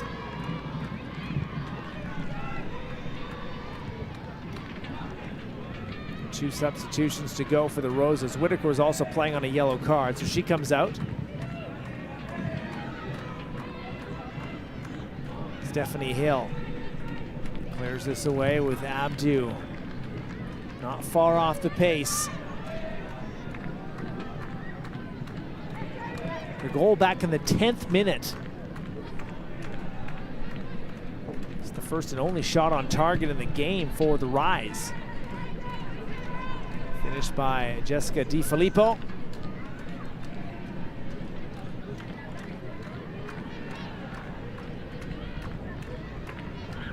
Chersky has to try and turn quickly. Still in possession, plays back Stanton. Wright, Jalen Wright moves down the flank again to Ward. Ward will now do battle with Schenk and Cheram. Schenk initially takes the ball away from Ward. Some neat work from the substitute. However, Rose is unable to develop, and Vancouver back in possession. Jalen Wright. Schenk steps in front of that. Hagman plays back to Chang. Cowart and Stanton have to move quickly as the pressure comes. Cheram intercepts, Monyard sends away, and Sauvé hustling quickly. And really few options there for Cowart, just sends it away. Just 2 shots on target in the game for the Roses, and one of them on 6 attempts here in the second half.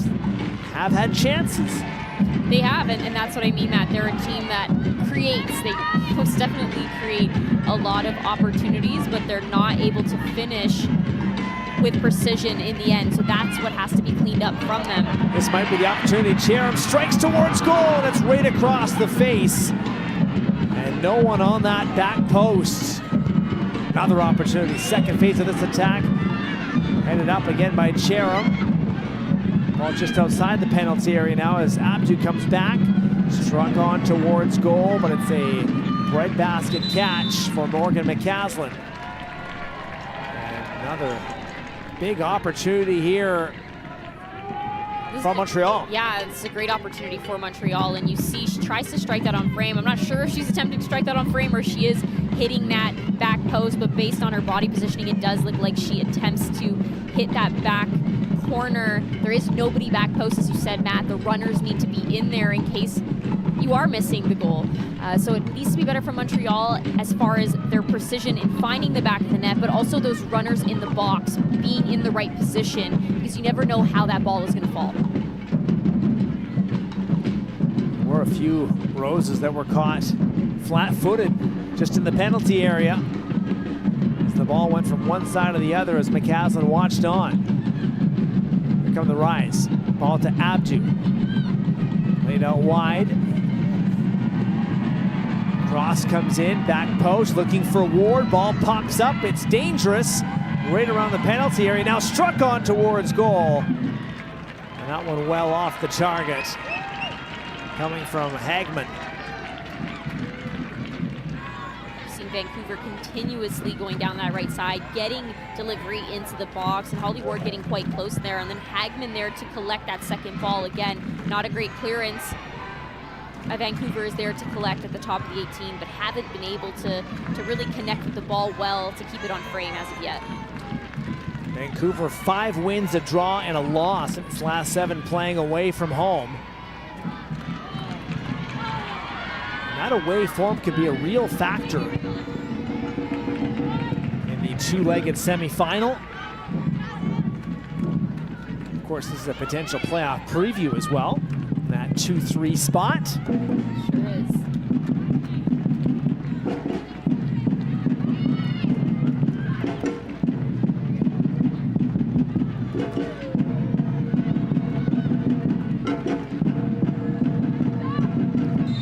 Lee is held up, or in fact, she does the holding, according to Marie-Céline Baudouin. So the head referee will reset. Shank will push forward. Monyard looking for some support. Doesn't have much. Jalen Wright does well. Wright's got great pace here, leading the Vancouver attack. Wright's ball, looking for Lee, and it's broken up neatly there by Hill.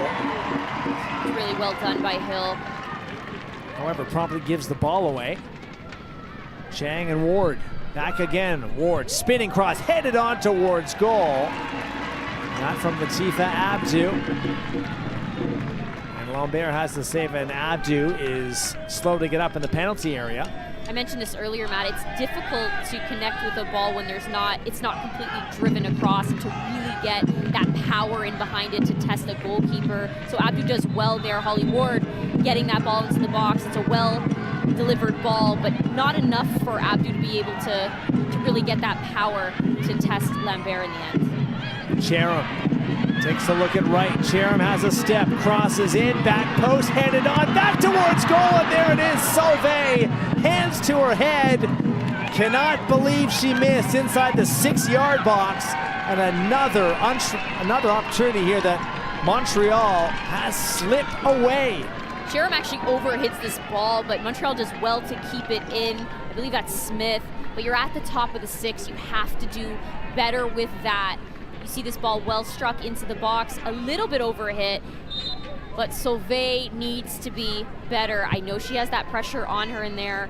You saw Stanton right beside her, but you have to be able to get that on frame. Sauvé in a goalless run that stretches now 10 games. Going back to July the 17th, scored in a 2-1 win at AFC Toronto.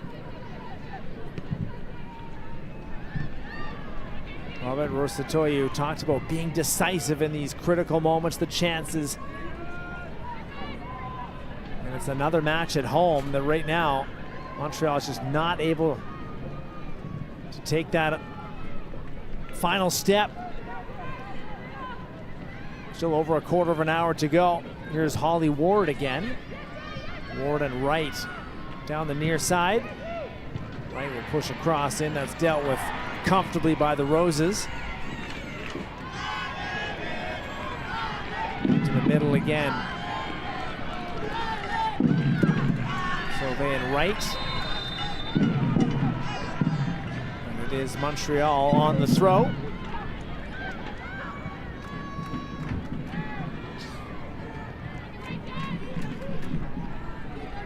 The goal scorer, if you joined us late, Di Filippo, scoring in the town she grew up in for the Vancouver Rise. Back in the 10th minute. Shursky with a terrific assist.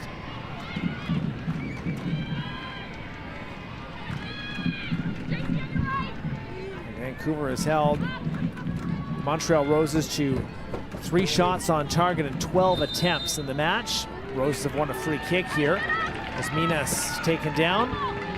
We haven't spoken too much about Minas, Matt, but she's somebody that has,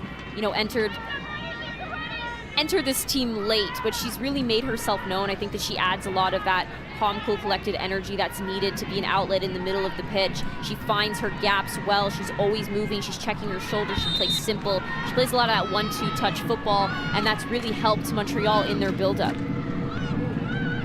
Minas on top of this ball. It's a free kick back post. Overstruck by the Roses newcomer.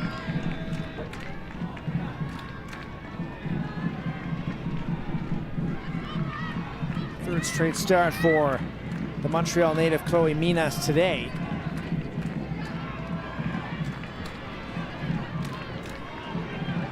Montreal is going to have to find a way to be able to capitalize on all these opportunities that are being created, because that is when at the end of the game you look back and you beat yourself up about it because you're not able to finish any of the fantastic opportunities that have been created, and your opponent walks away with the win. Shank will play into the middle to Waugh. Waugh and Minas in close quarters. Taken back by Capadona. Hill gives the ball away. Petrusky steps in front of that. Hill does well to get back in position. And Lambert.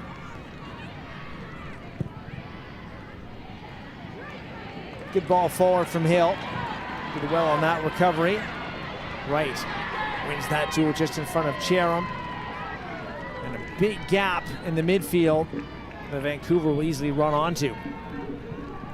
We're seeing Montreal look for that direct play. As I mentioned, it's been working for them, but you've also seen Vancouver adapt in that you saw them drop there. They made sure to have numbers. There were numbers up. They had 3 versus 2, and they were able to win that first ball and actually get it out of the danger zone. So playing those direct balls are on at times, but you also have to pick your moment, and the delivery has to be on. Sent wide, Petrusky. Looks at Jody Smith here. Petrusky will play back. Chang on a run. Roses do well to get in front of that pass. Bilbo will safely play back to the keeper. Perhaps Robert Rositoyu assessing a potential injury here. This is a good ball that's past Stanton, at least momentarily. Cheram forcing Stanton to concede a corner kick. It's a really good idea to play that early cross in to Cheram, who's darting forward, but Stanton does well to just get enough on that to not allow Cheram to get there. But this is another opportunity for the Roses, Matt, and that's what we spoke about, needing to capitalize on these opportunities. You have set pieces. You have to be able to finish on them. Good crowd hoping that this is the moment for the Roses. 78th minute. Bilbo on the corner kick. It's a low line drive, and it's poked away by McCaslin. Certainly some doubt there. But Vancouver so far doing the job, and this Vancouver backline forcing Montreal again into an offside. You're also seeing the difference in a driven ball and the commotion that it causes in front of the net there. McCaslin does well to come out and get a hand on it, but there was some doubt there for a minute. So that's what needs to continue to happen. Those balls, those deliveries into the box, they need to be driven. McCaslin calling for the medical team. Late stages here in this second half. Reminder, you're watching the NSL presented by BMO, the official bank of the Northern Super League. And let's rewind the clock all the way to early in the first half here, Jess. If you joined us late, you would have missed the only goal of the game here so far. Yeah, Okamoto does a really good job at finding Petrusky, and Petrusky pulls out all the moves, and she ends up finding DiFilippo, who wants that ball. She confidently strikes through it and finds the back of the net to put her team ahead. But such a great team goal overall. Everyone knew their part, and they played it. You can see the happiness as well. Early goal is always a fun way to start the match.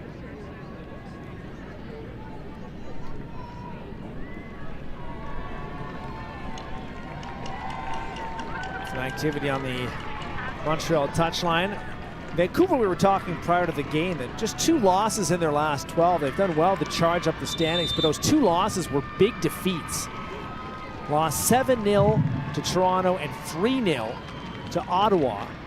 Could have been a turning point on the season, but since then they've gotten right back on it.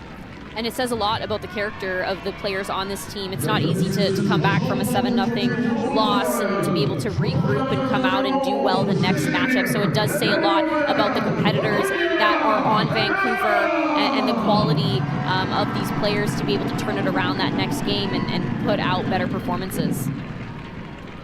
Right now, 10 or so minutes away from picking up their 6th win in their last 8 playing away from home. Olivia Mbala will come in for her 3rd appearance this year with the Roses. Has no goals today for the Korea Republic International. South Korean Cheram. Spencer steps in front of that pass. Clears it away into touch again. 10 minutes to go before stoppage time.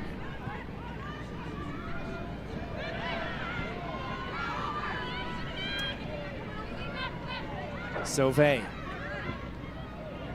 Left side. Chips it up and over the top. Ball sent out, but off the outside of the boot. Into touch. And goes for a goal kick. The NSL final is coming up on November the 15th at BMO Field. You can scan the QR code to get your tickets now or visit nsl.ca/final.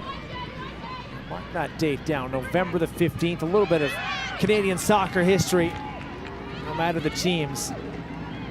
The first ever Diana B. Matheson Cup will be hoisted. Montreal trying to level this match, creating a turnover. Now a shot comes towards goal, and that's the best chance in a while for the Montreal Roses. Another narrow escape as Bilbao put her laces behind that ball. That was well struck by Bilbao. She comes right through it. She comes at the top of the 18. She wanted that, and she struck through it like she wanted it. See another look at it there. Isn't able to keep it, keep it down. It just goes slightly over that bar.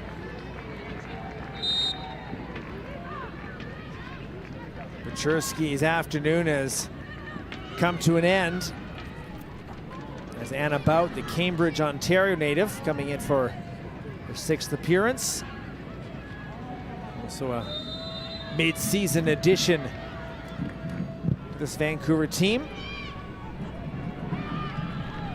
Former Pitt Panther in the NCAA. Here's Abdu looking towards goal. Could this be the moment for Abdu? Strikes towards goal. And Lambert does well to make a fine diving save. Abdu, all sorts of room to operate there, Jess. The hesitation killed her, Matt.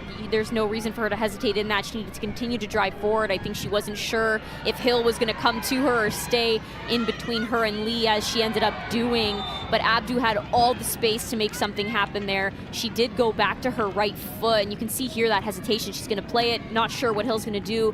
She has to take that with her left foot and continue to drive forward, but she opts to go to her right, hesitates a little bit, and it ends up killing her space and her time, and in the end, her execution of the shot. Would have likely put this game out of reach for her former side. This time she's wrestled down by Capadona. Montreal free kick ends that opportunity. Chances at both ends. And you know we're not done. With just over 6 minutes to go plus stoppage time.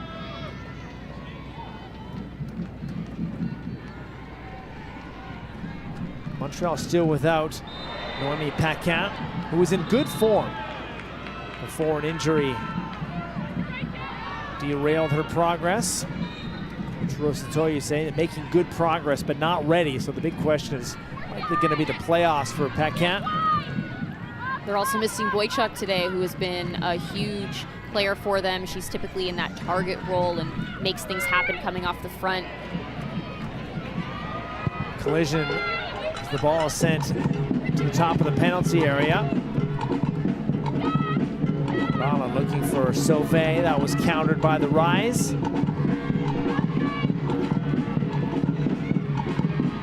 Pushed on again by Shank. Bala charging forward has won a throw-in for the Roses. Don't have much time left. Time and Bala unable to push that ball forward. And a Vancouver goal kick is in order. One of the things I asked Rosatoyu as well, Matt, when we were on the call is, you know, what's a successful performance look like for you walking away from tomorrow's match? And he said, you know, it's about respecting our principles and respecting our game plan. The players are already doing that, so it's about continuing to do that. But more importantly, he wants them to be able to stay consistent throughout 90 minutes. And I think that today we're seeing a performance where they are bringing that fight from minute 1 all the way to this minute now, but they have to be better in that precision, as I mentioned, in the final third. But that fight and that grit is absolutely there from them. So he might walk away happy to some degree, but they definitely are capable of giving a little more. But you know the one thing he really wants when they play at home is to get that win and celebrate with the fans. And you got to score. You got to score, exactly. Well, you can't win and not score, right? So we're definitely hoping for some more goals in this. And I think there's plenty of time. Honestly, it doesn't take that much time to be able to find the back of the net if you do have that precision and that connection and the cohesion.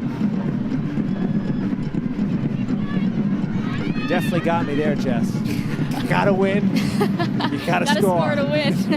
In this case, you gotta score to tie. It's true. You're not wrong. Win would certainly feel a lot better if the Roses are able to conjure up a couple here late.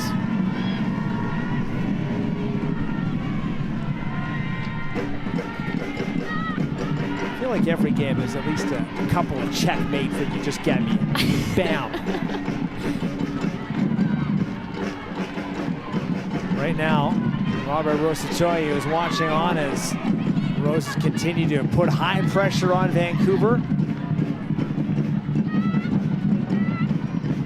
Capadona pushing back into the attacking side of half. Slow up there from one of the Montreal players as this ball into touch. That's Minas.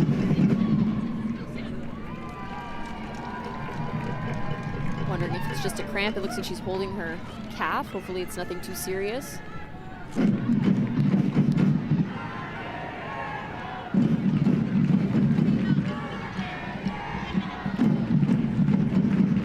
And that's actually who Rosatoyu was motioning towards earlier, of if she was okay to continue. She made that pass and you saw her grab her calf in a bit of pain and discomfort.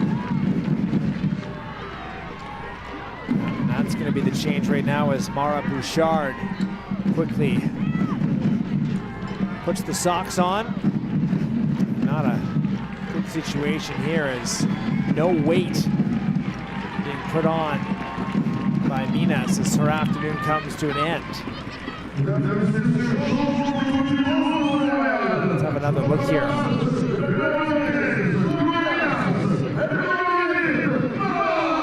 Looks like she has some discomfort on the landing.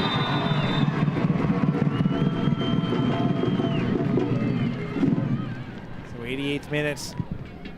Mara Bouchard will come in for her 9th appearance of the season. A bouncer in to McCaslin. That's not what the Roses and their supporters want to see. It's already an injury-riddled group. They've used all their substitutions now. Here's Abdu. Could this be the time for Latifa Abdu striking on towards goal, and it's up and into the backstop. Did have options there as well down that right side.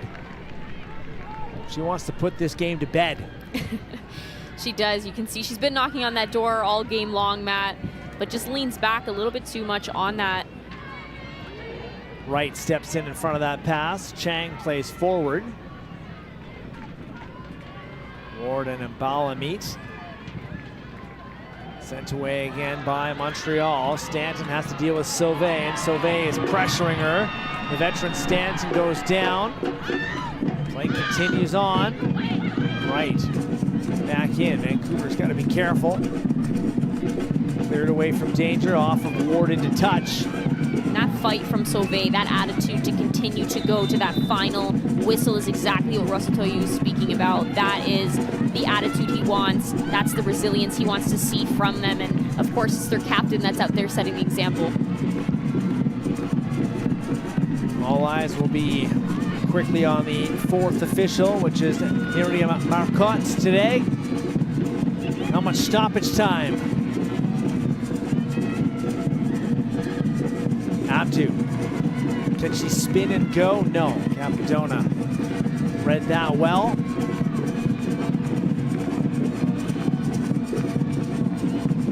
Couple of moments left for the Roses. Olivia Mbala down the right side, return feeds Mbala, who pushes on through with Silve. Mbala towards goal, struck on and over top. And this time it's Monyard. The equalizer was on her boots, and once again, it's a ball off target. It once again comes down to being able to be clinical in and around the 18. She gets under that, she leans back, there's no follow through, and that causes the ball to go way over top of the goal. That was a great opportunity for them, and there's not much time, Matt, where they're gonna want that one back without a doubt. And Mbala with a strong move forward, pushing up with Silve and Monyard. Just missing 5 minutes of stoppage time confirmed from Miriam Marcotte. 14 attempts, just 3 on target for Montreal. It says a lot about the creation versus the execution, and it has to be better from them, especially heading into the playoffs. You're going to want to be able to score as many goals and take advantage of those opportunities that you're creating, because you're doing all the work. They're doing everything right to get there. It's just that final action that's really letting them down. And unfortunately, that final action is what makes the difference in these games. Capadona, last player back with Abdu, pushing down. Capadona didn't appreciate the treatment from her former teammate. Nothing given there. And now Waugh. Play back to Lucy Capadona. Already into the 2nd minute of stoppage time, Jess. Does Montreal have a breakthrough on what's been a challenging day for the Roses? If Vancouver can hang on, the Rise finish in sole possession of 2nd place with 1 more match to go before the playoffs. Monyard, ball sent in, right there for the taking. Struck on from Bouchard, although she was a half step late. Never could properly get a boot to it. Second phase of this attack goes wide, and Mbala's ball back into the middle. Stanton there first and into touch again. This ball takes a Vancouver bounce off of this stanchion there. Waugh. Mbala tried to play out wide again. Vancouver had that read well, and Abdu this time go laterally.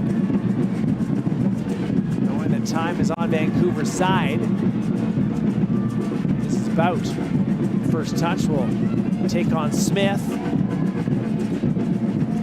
Jody Smith does well, but Vancouver retains possession with Anna Bout. In that first half, Matt, we saw it was quite equal. Both teams were creating opportunities, but Vancouver was a lot more purposeful with their possession. In the second half, we're really seeing Montreal step it up. A lot of this half has been Montreal in Vancouver's half and creating opportunities, not being able to finish. Vancouver having some breakthroughs and some dangerous opportunities, as well as we saw Abdu having a couple, as well as some more there. But overall, they've really picked it up in the second half, so it's disappointing to see that they haven't been able to execute in and around the 18 specifically.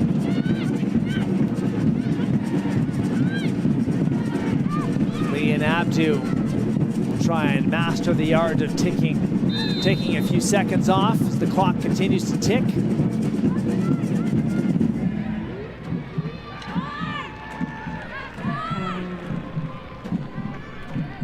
Free kick awarded. Not what the Roses had in mind.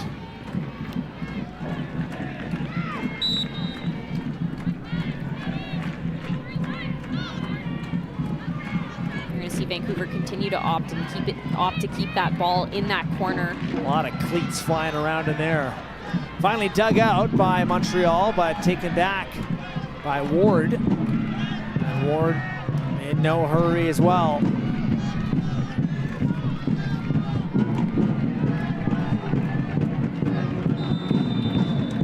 Offside, the indication from the assistant referees as we've now moved into the 5th and potentially final minute. Stoppage time, a minimum of 5. Time really of the essence here for the Roses.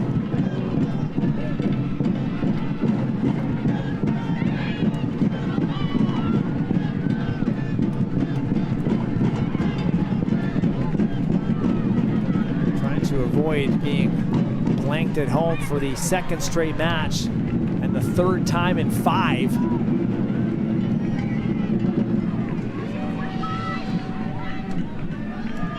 Can't be long now. Out with the challenge down the far side. Smith hustles over into touch. Ordered back to the touchline. And that is full time. Vancouver comes in to Montreal, and on a first half goal from Jessica DiFilippo, secure an enormous 1-0 win with 1 game to go in the regular season.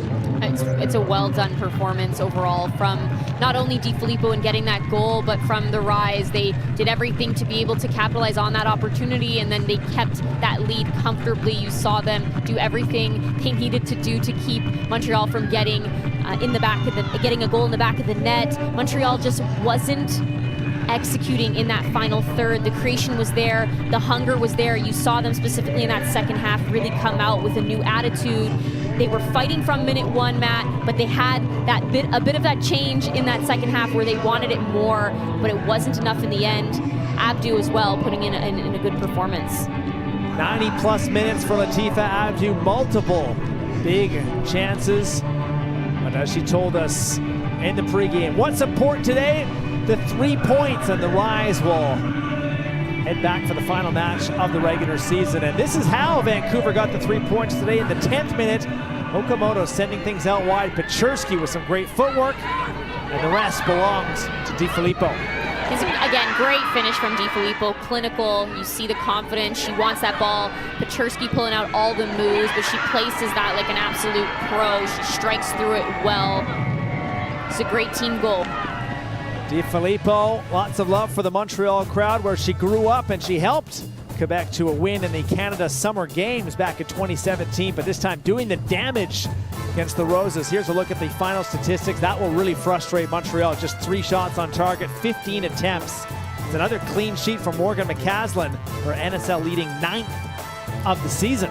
Quite impressive. And that tells the story, Matt, right? We spoke about it. Both teams were creating opportunities. They both had possession, but Montreal really lacking in that final third as far as precision and being clinical. So Vancouver will finish match week 26 in sole possession of second place. And that means with a win or a draw against the Wild next week, Vancouver will secure that second spot and will have a chance to play at home in the second leg of the semifinal.